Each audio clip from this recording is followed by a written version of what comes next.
Hello दोस्तों, स्वागत है आपका मेरी YouTube channel let's study with Poonam में, जिसमें हम जीके जीएस से रिलेटेड टॉपिक के बारे में चर्चा कर रहे हैं।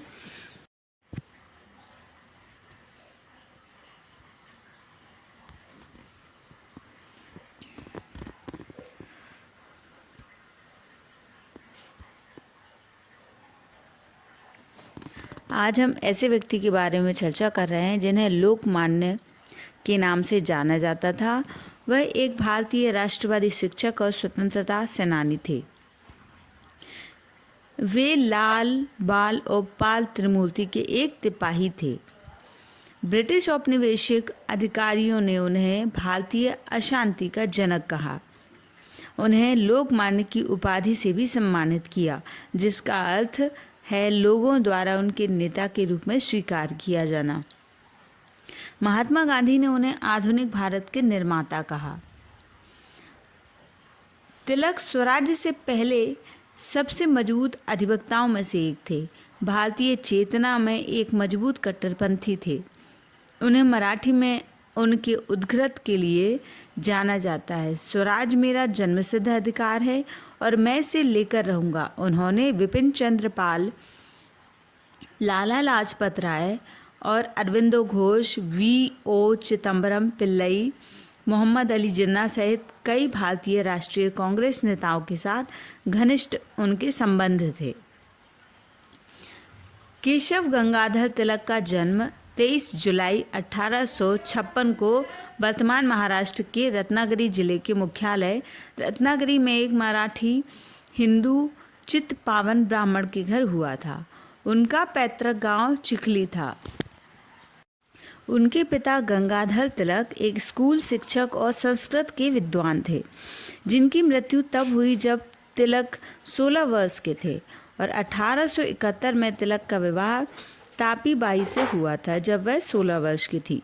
उनके पिता की मृत्यु के कुछ महीने पहले ही हुई थी। शादी के बाद उनका नाम बदलकर सत्यभामा बाई कर दिया गया, जिन्होंने 1877 में पुणे के डेक्कन कॉलेज में गणित के प्रथम श्रेणी में कला स्नातक की उपाधि प्राप्त की। उन्होंने LLB पाठ्यक्रम में शामिल होने के लिए अपनी MA की पढ़ाई छोड़ दी। बाद में नए स्कूल के सहकर्मियों के साथ वैचारिक मतभेद के कारण वे अलग हो गए और पत्रकार बन गए। तिलक ने सार्वजनिक मामलों में सक्रिय रूप से भाग लिया। उन्होंने कहा, धर्म और व्यावहारिक जीवन अलग अलग नहीं है। असली भावना केवल अपने लिए काम करने के बजाय देश को अपना परिवार बनाना है। इससे आगे का कदम मानवता की सेवा करना है और अलग। तिलक का राजनीतिक जीवन ब्रिटिश औपनिवेशिक शासन से भारतीय स्वायत्तता के लिए आंदोलन करने में लंबा रहा है। गांधी जी से पहले वे सबसे व्यापक रूप से जाने जाने वाले भारतीय राजनेताओं में शामिल हैं। अपने महाराष्ट्रीयन समकालीन गोखले के विपरीत तिलक को एक कट्टरपंथी राष्ट्रवादी लेकिन एक सामाजिक रूढ़िवादी माना जाता था। उन्हें कई मौक़ों पर कैद किया गया, जिसमें मांडले में एक लंबा कार्यकाल भी शामिल है। अपने राजनीतिक जीवन के एक चरण में उन्हें ब्रिटिश लेखक सर वैलेंटाइन चिरोल ने भारतीय अशांति का जनक कहा था। तिलक 1890 में भारतीय राष्ट्रीय कांग्रेस में शामिल हुए। उन्होंने इसके उदारवादी रवैये का विरोध किया, खासकर स्वशासन की लड़ाई के प्रति। वह उस समय के लिए सबसे प्रमुख उग्रवादियों में से एक थे। वास्तव में यह 1905 से 1907 का स्वदेशी आंदोलन था, जिसके परिणाम स्वरूप भारतीय राष्ट्रीय कांग्रेस के भीतर उदारवादी और गर्मपंथी दो धड़े बन गए। 1896 के अंत में बम्बई से पुणे तक एक ब्यूबोनिक प्लेग फैल गया और जनवरी 1897 तक यह महामारी के स्तर पर पहुंच गया। आपातकाल से निपटने के लिए ब्रिटिश भारतीय सेना को बुलाया गया और प्लेग को रोकने के लिए सख्त उपाय किए गए। इसमें निजी घरों में जबरन प्रवेश की अनुमति, घर में रहने वालों की जांच, अस्पताल एवं सिंगरोध शिविरों में निकासी, व्यक्तिगत सामान को हटाना और नष्ट करना और रोगियों को शहर में प्रवेश करने और छोड़ने से रोकना आदि शामिल था। मई के अंत तक महामारी नियंत्रण में थी। महामारी को रोकने के लिए इस्तेमाल किए गए उपायों ने भारतीय जनता में व्यापक आक्रोश पैदा कर दिया। तिलक ने अपने अखबार केसरी में भड़काऊ लेख प्रकाशित करके इस मुद्दे को उठाया। धर्म और धर्म ग्रंथ भगवद गीता को उद्धृत करते हुए कहा कि किसी भी ऐसे व्यक्ति को दोषी नहीं ठहराया जा सकता जिसने बिना किसी इनाम के किसी अत्याचारी को मार डाला हो।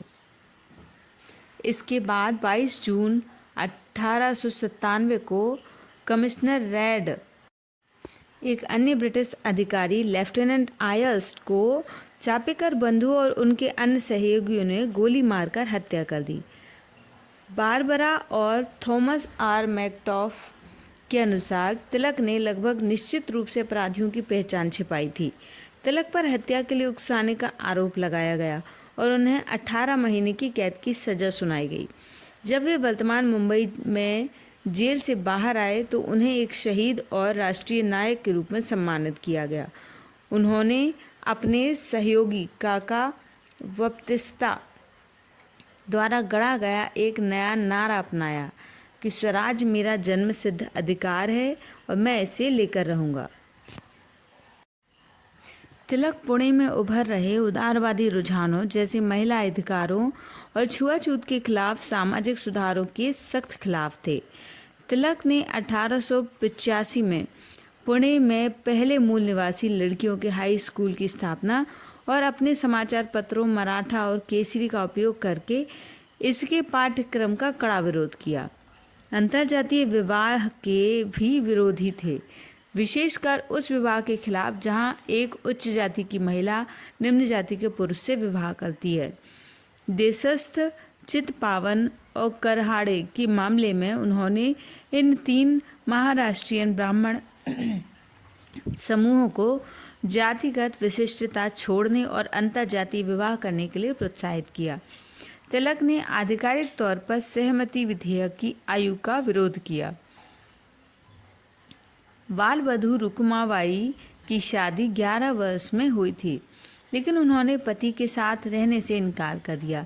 पति ने वैवाहिक अधिकारों की बहाली के लिए मुकदमा दायर किया। शुरू में हार गए, लेकिन फैसले के खिलाफ अपील की और 4 मई 1887 को न्यायमूर्ति फर्रान ने हिंदू कानूनों की व्याख्या का उपयोग करते हुए रुक्माबाई को आदेश दिया कि अपने पति के साथ रहें और 6 महीने की कैद का सामना करें। तिलक ने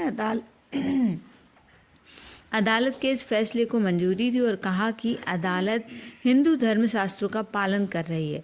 रुक्माबाई ने जवाब दिया कि वह फैसले का पालन करने के बजाय कारावास का सामना करना पसंद करेंगी। बाद में रानी विक्टोरिया ने उनकी शादी को भंग कर दिया और उन्होंने London school of medicine for women से डॉक्टर ऑफ मेडिसिन की डिग्री प्राप्त की। तिलक और स्वामी विवेकानंद एक दूसरे के प्रति बहुत आदर और सम्मान रखते थे। 1892 में ट्रेन से यात्रा करते समय उनकी मुलाकात संयोगवश हुई और तिलक ने विवेकानंद को अपने घर में मेहमान के तौर पर बुलाया। वहां मौजूद एक व्यक्ति ने सुना कि विवेकानंद और तिलक के बीच यह सहमति बनी हुई है कि तिलक राजनीति क्षेत्र में राष्ट्रवाद की दिशा में काम करेंगे, जबकि विवेकानंद धार्मिक क्षेत्र में राष्ट्रवाद के लिए काम करेंगे। जब विवेकानंद की कम उम्र में मृत्यु हो गई तो तिलक ने बहुत दुख व्यक्त किया। केसरी में उन्हें श्रद्धांजलि भी थी।